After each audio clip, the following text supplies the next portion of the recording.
शांत चित्ताने ऐकून घ्यावे अशी माझी नम्र विनंती। लोकमान्य टिळक हे एक महान स्वातंत्र्य सैनिक होते।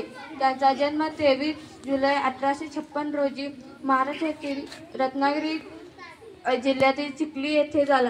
त्यांचे पूर्ण नाव बाळ गंगाधर टिळक असे होते। त्यांच्या वडिलांचे नाव गंगाधर व आईचे नाव पार्वतीबाई असे होते। लोकमान्य टिळक हे लहानपणापासूनच निडर आणि स्पष्ट व्यक्ती होते। त्यांनी पुण्यातील डेक्कन कॉलेजमधून BA आणि LLB या पदव्या मिळवल्या। त्यांनी गणिताचे शिक्षक म्हणूनही काम केले। त्यांना अन्यायाविरुद्ध खूप चीड होती। त्यांनी केसरी व मराठी ही वृत्तपत्रे सुरू करून लोकांमध्ये देशप्रेम निर्माण केले।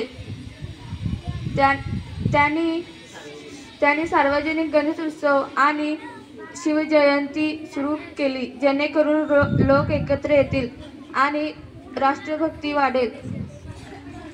त्यांनी इंग्रजांच्या अन्यायाविरुद्ध जोरदार लढा दिला।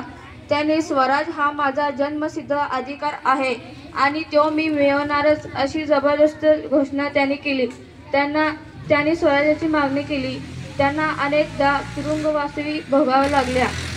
दुर्दैवाने 1 ऑगस्ट 1920 रोजी त्यांचे निधन झाले।